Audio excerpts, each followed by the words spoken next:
Bikini killer. आज हम आप लोगों को एक ऐसे साइको किलर के बारे में बताने वाले हैं जो खूबसूरत लड़कियों को नशीली दवाइयां देके उन्हें जिंदा जला के मार डालता था। एक ऐसा साइको किलर जो नॉर्मल कोई क्रिमिनल नहीं, एक सेलिब्रिटी क्रिमिनल था। एक ऐसा क्रिमिनल जिसको इस दुनिया के सबसे खौफनाक जेल में रखा गया था, तिहाड़ जेल। और जब वो तिहाड़ जेल के जेलर के रूम में जाता था तो जेलर उसे उठ के सलामी देता था। मतलब आप इमेजिन कर सकते हो वो कितना खौफनाक और कितना डरावना किलर होगा। एक ऐसा क्रिमिनल जो 70 साल की उम्र में जेल में रहते हुए एक बहुत ही खूबसूरत 22 साल की मॉडल से शादी किया था। मतलब वो एक ऐसा क्रिमिनल था जो मतलब मीडिया के सामने भी अगर उनका इंटरव्यू ले रहे हैं तो उसके लिए बहुत ही मोटी रकम लेता था। अगर इसके बारे में आप लोग को और भी डिटेल में और भी अच्छे से जानना है तो बने रहिए अंत तक। इस वीडियो को शुरू करने से पहले मैं आप लोगों को पूजा से मिलवा देती हूँ। हाय, ये मेरी सिस्टर है। आप लोगों में से बहुत सारे लोग पहचान गए होंगे और जो नहीं पहचान रहे होंगे अभी पहचान जाओ। और इसका भी अपना एक मतलब ब्लॉग चैनल है, उसमें ब्लॉगिंग भी डालती है और चैलेंजेस भी डालती है, ब्लॉगर पूजा नाम से, जो आप लोग स्क्रीन पर दिख रहा होगा। और उसके चैनल का लिंक इस वीडियो को डिस्क्रिप्शन बॉक्स में डाल दूंगी, आप लोग जाके देख सकते हो और इसको भी सपोर्ट करो और इस चैनल को भी सपोर्ट करो। तो चलिए आज का ये वीडियो शुरू करते हैं। दोस्तों, आज का ये वीडियो चार्ल्स सोबराज के ऊपर आधारित है, जो इस दुनिया का सबसे बड़ा माफिया था, जिसका जन्म वियतनाम के एक छोटे से गांव में 6 अप्रैल 1944 को हुआ था। उसकी माँ एक वियतनामी थी और वहीं पर उसके पिता एक इंडियन थे। चार्ल्स के जो पिता थे वो पेशे से एक टेलर थे और चार्ल्स के पिता की और उसकी माँ की कभी शादी हुई ही नहीं थी, इसीलिए ना ही चार्ल्स वियतनाम का होता था और ना ही इंडिया का। चार्ल्स के जन्म के कुछ ही समय बाद उसके पिता उसकी माँ को और उसको छोड़ के वहां से चले गए। चार्ल्स ने पहली बार जेल की शक्ल 19 साल की उम्र में देखी थी। जुर्म उसका कोई नशीली दवाई का स्मगलिंग करना था। इसके बाद मानो कि चार्ल्स क्राइम की दुनिया में बिल्कुल घुसता ही चला गया और उसने लगातार मतलब क्राइम करता ही गया। चार्ल्स को लड़कियों को मारने में ना जाने क्या मजा आता था। खास करके लड़की जब खूबसूरत होती थी, यंग होती थी, उन्हें नशीली दवाई देता था और फिर उन्हें मतलब कपड़े निकाल के उन्हें मार डालता था। मतलब कितना मतलब गलत था, कितना डेंजर था। मतलब पता नहीं क्यों करता था, किसी को पता भी नहीं चला कभी। चार्ल्स ने सिर्फ 4 साल में ही मतलब 1974 से लेके 1978 तक 33 मर्डर कर चुका था। मतलब तो इमेजिन भी नहीं कर सकती, मतलब कोई इंसान इतना डेंजर और इतना क्रूर कैसे हो सकता है। ऐसा लगता है जो चार्ल्स था वो इंसान ने ही बहुत बड़ा दरिंदा था। फिर क्या हुआ? जब उसे लगा कि उसका क्राइम रेट बहुत ज्यादा बढ़ने लगा है और वो अब पकड़ में आने ही वाला है, तो वो वहां से भाग के इंडोनेशिया चला गया। और पता है, इंडोनेशिया में उसे और भी लड़कियां मिली और उसने सेम टू सेम जितनी लड़कियों के साथ किया था वही हश्र किया उनके साथ भी। और वहां पर एक लड़की कत्ल करने के बाद इंडोनेशिया पुलिस ने उसको पकड़ा और पकड़ने के बाद उसे सजाए मौत दे दी। लेकिन चार्ल्स इतना बड़ा मतलब शातिर था और इतना बड़ा खौफनाक था कि मतलब वो इंडोनेशिया के जेल से निकल के फरार हो गया, भाग गया, किसी को पता भी नहीं चला।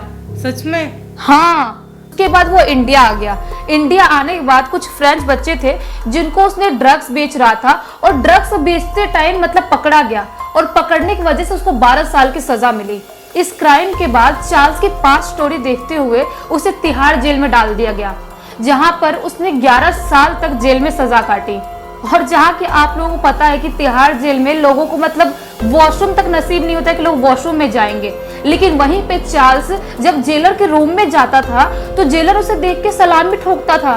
मतलब सीरियसली उसे तिहाड़ जेल में वीआईपी फैसिलिटी भी मिल रही थी। बड़े बड़े मीडिया कंपनी वाले उसका इंटरव्यू लेने आते थे और वो इंटरव्यू देने के लिए उनसे मोटी रकम लेता था। आप लोग जानते हैं उसे तिहाड़ जेल में सजा काटते हुए पूरे 11 साल हो गए थे और 11 साल में मतलब थोड़ा टाइम और बचा था कि वो सजा काट के वहां से मतलब बाइज्जत बड़ी जो भी बोलो वहां से निकल जाता। लेकिन एक दिन उसका बर्थडे मना रहे थे। बर्थडे मनाते मनाते उसने सारे जितने वहां पे लोग थे उनके मतलब मिठाई में उसने ऐसा मतलब कोई ड्रग्स या ऐसी चीज मिला दिया जिसकी वजह से सब लोग बेहोश हो गए और वो वहां से भाग के इंडोनेशिया चला गया। जब वो इंडोनेशिया गया तो मतलब उसको पता चला कि यहाँ पर तो मतलब ऐसा कुछ रूल है कि अगर आप 20 साल तक आप कोई क्राइम किए हो और वहाँ से आप दूर रहोगे तो आपका जो भी फाइल है वो बंद कर दिया जाता है, आपका जो भी क्रिमिनल फाइल चल रहे थे वो बंद कर देते हैं। तो वो वहाँ से उसने डिसाइड किया और सोचा कि मैं इंडिया भाग के आता हूँ वापस से और सरेंडर कर देता हूँ और सरेंडर कर दूंगा, कुछ सालों तक इंडिया में मतलब सजा काटूंगा, उसके बाद आराम से आके बिंदास इंडोनेशिया में रह सकता हूँ, क्योंकि इंडोनेशिया में उसे मतलब फांसी की सजा थी और यहाँ पे क्या है, मतलब कुछ सालों की सजा थी, क्योंकि इंडिया में उसने किसी का मर्डर नहीं किया था, इसलिए तो वो वापस इंडिया आया। तो इंडिया वालों ने देखा कि मतलब ये तू भागा क्यों यहाँ से, उन्होंने ये सवाल उठाया, तू भागा है, तेरा सजा और बढ़ेगा, तो और सजा बढ़ा दिए और पूरा वो यहाँ पे 20 साल तक सजा काटा इंडिया में। उसके बाद वो वापस पेरिस चला गया और पेरिस जाने के बाद वो एक सेलिब्रिटी वाली लाइफ जीने लगा। मतलब आप लोग इमेजिन कर सकते हो सेलिब्रिटी वाली लाइफ, क्योंकि उसके ऊपर बहुत सारी डॉक्यूमेंट्री बनी थी, उसके ऊपर बहुत सारे बुक्स छपे थे, उसके ऊपर बहुत सारी मूवीज बनी थी। तो बिल्कुल रॉयल लाइफ जीने लगा था पेरिस में। और फिर वो 2003 में पेरिस से काठमांडू घूमने आया और काठमांडू घूमने आने के बाद उसने 2 टूरिस्ट लोगों का मर्डर किया। मतलब यहाँ पे आने के बाद भी वो शांत नहीं बैठा, और जब नेपाल पुलिस को पता चला और नेपाल गवर्नमेंट को, तो उन लोगों ने उसे उम्र कैद की सजा दे दी। और वो उम्र कैद की सजा काटते हुए, मतलब उसकी उम्र 70 साल की हो गई थी। 70 साल की उम्र में उसने एक 22 साल की लड़की से शादी किया। नीता विश्वास नाम की मतलब मॉडल थी, बहुत खूबसूरत और बड़ी मॉडल थी मतलब। लेकिन क्या सच्चाई है उसमें, क्या मतलब गलत है उसका, मतलब सबको नहीं पता, कंफर्म नहीं है कि मतलब क्या उसने शादी किया ही था या नहीं किया था। मतलब न्यूज़ बहुत उठा था।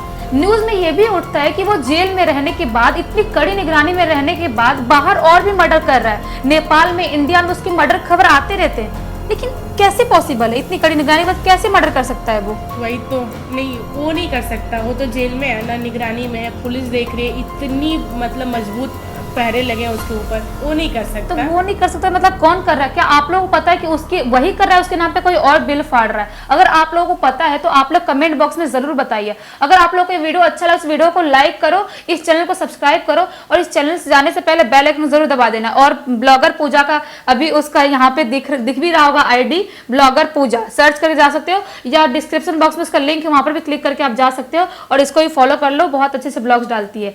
अगले वीडियो में आप लोग से फिर से बहुत ही जल्दी मिलने वाले हैं, तब तक के लिए बहुत बहुत धन्यवाद।